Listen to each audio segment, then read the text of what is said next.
Tu veux savoir ce qui détruit une vie plus sûrement que les erreurs? Écoute bien, ce n'est pas la faute elle-même, c'est le silence qui l'accompagne. Nadine a mal agi, oui. Elle a manipulé, elle s'est tuée, elle a pensé à elle avant tout. Et la vérité, elle aurait dû la dire plus tôt, beaucoup plus tôt. Mais un jour, au mauvais moment, peut-être, au plus douloureux, certainement, elle finit par parler. Elle met un nom sur la paternité de son fils. Elle brise le mensonge. Elle expose sa réputation. Elle met en péril la paix familiale. Mais elle choisit enfin la responsabilité. Elle choisit la vérité pour son enfant, pour elle-même. Parce qu'elle a compris une chose essentielle. Avouer tard sera toujours mieux que ne jamais avouer. Parce qu'à chaque jour de silence, le poids de la révélation grandit et la chute devient plus violente. L'histoire de Nadine, crois-moi, on la retrouve aussi chez les grandes figures publiques. Regarde Chris Wu, chanteur, rappeur, acteur, icône pop international. Une carrière explosive, des millions de fans, des collaborations mondiales. Et pourtant, pendant des années, il a nié les rumeurs. Pendant des années, il a protégé son image. Il a laissé le silence faire le travail à sa place. Mais le silence n'efface jamais la vérité. Il la rend juste plus lourde.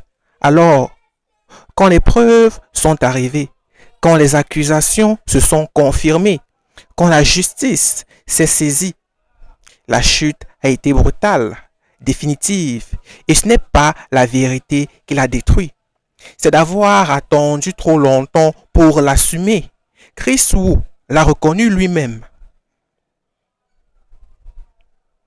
Ce que tu refuses d'affronter devient une arme contre toi, entre les mains du temps. Et c'est tellement vrai.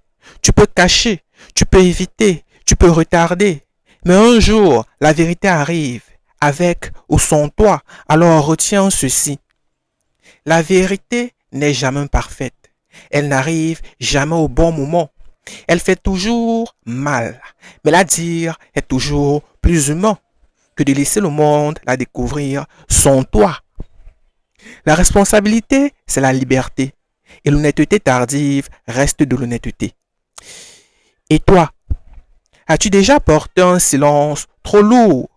Dis-moi en commentaire, qu'est-ce que la vérité t'a appris?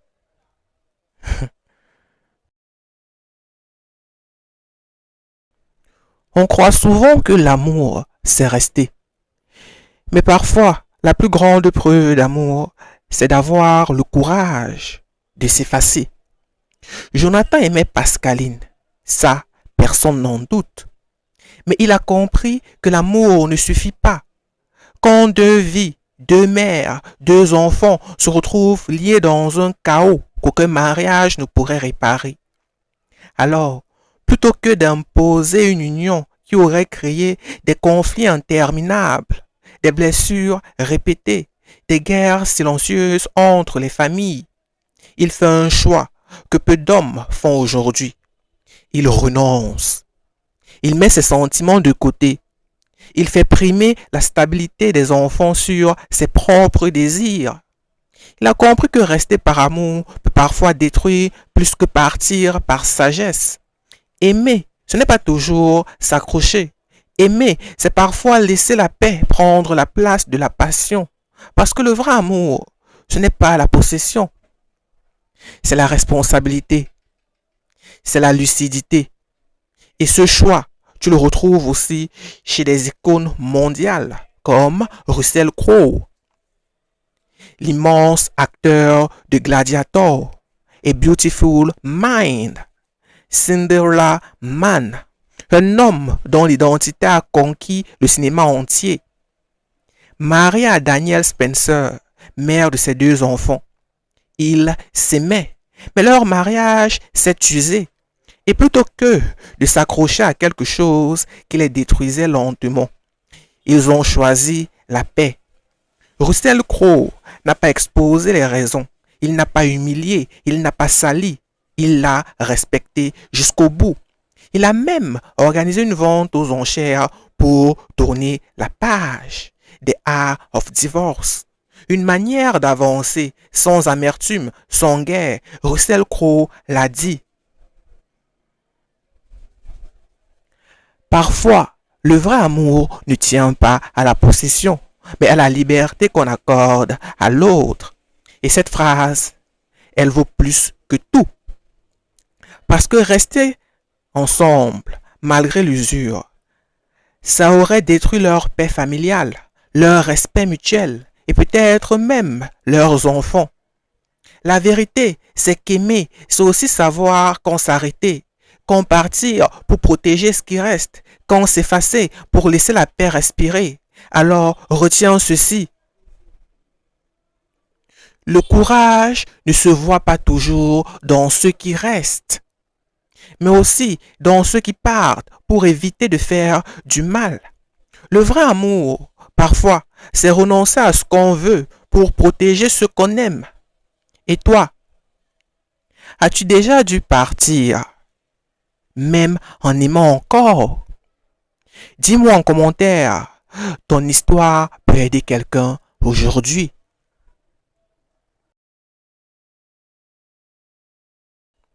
Tu veux savoir quand la paix commence vraiment? Quand tu arrêtes de te battre contre ce que la vie te montre clairement. À la fin, chacun a dû accepter sa part de vérité. Nadine accepte la perte du benguiste. Oui. Jonathan accepte de ne pas épouser Pascaline. Oui. Pascaline accepte de tourner la page. Et encore oui. Les familles, elles, apprennent à se taire, à laisser tomber le bruit, à respirer après l'orage. Personne n'a tout gagné. Personne n'a tout perdu. Mais chacun avance avec ce qui est. Et tu sais quoi? C'est ça la maturité. C'est ça la paix intérieure. La paix commence exactement là où s'arrête la résistance au réel. Tant que tu veux forcer, expliquer, réparer, convaincre, retenir, tu t'épuises, tu te brises, tu te perds. Mais le jour où tu te dis, ok, c'est la réalité, je l'accepte et j'avance. Ce jour-là, oui, ce jour exactement, tu deviens libre. Et ce chemin-là, il n'est pas réservé qu'aux anonymes. Regarde Aya Nakamura, l'artiste francophone la plus écoutée au monde. Une femme qui a conquis la planète avec Jaja. Pour qui? Comportement. Une figure respectée de la pop urbaine, reconnue par Rihanna, Madonna, les plus grandes scènes. Et pourtant, pendant des années, Aya a été critiquée. Pour sa voix, pour son style, pour sa façon de parler, de s'habiller, de bouger, attaque culturelle, raciste, sexiste. Un déferlement médiatique qui aurait pu la détruire. Au début, elle essayait de se défendre, de corriger son image, de rentrer dans les cases. Mais elle a compris quelque chose que beaucoup de gens mettent une vie à réaliser. Tu ne peux pas trouver la paix dans les yeux de ceux qui te jugent. Alors, elle a lâché prise. Elle a arrêté de chercher l'approbation. Elle a décidé de vivre pour son art, pour sa communauté, pour sa famille. Elle a repris le contrôle de sa narration. Aya Nakamura a dit: ce que tu refuses de laisser glisser finit par t'enchaîner. Et c'est tellement vrai. La paix ne vient pas de l'extérieur, elle ne vient pas des applaudissements, elle vient du moment où tu choisis d'être toi, sans masque, sans justification, sans résistance. Alors retiens bien ceci. Tu guéris quand tu arrêtes de lutter contre ce que la vie t'impose. Tu trouves la paix quand tu acceptes ce qui est et que tu laisses tomber ce qui n'est plus pour toi. Parce que la liberté commence exactement au point où tu lâches prise.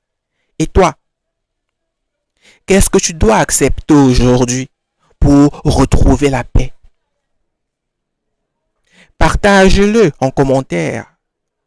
Tu ne sais jamais qui tu peux aider avec ta vérité.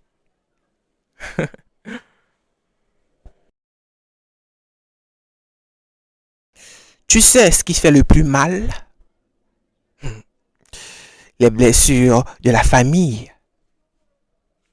Parce qu'on saigne exactement là où on pensait être en sécurité. Écoute bien. Quand la douleur vient de ceux qu'on aime, elle ne frappe pas le cœur, elle le déchire. On leur fait confiance, on se sent protégé et pourtant, ce sont parfois eux qui laissent les cicatrices les plus profondes. La réalité, c'est que la pire blessure, c'est celle qu'on n'a jamais vu venir.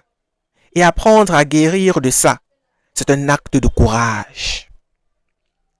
Alors dis-moi en commentaire, c'est quoi, toi, ta blessure la plus profonde?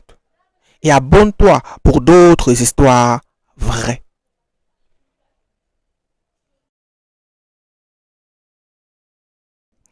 Tu sais ce qui fait le plus mal? Les blessures de la famille. Parce qu'on saigne exactement là où on pensait être en sécurité. Écoute bien.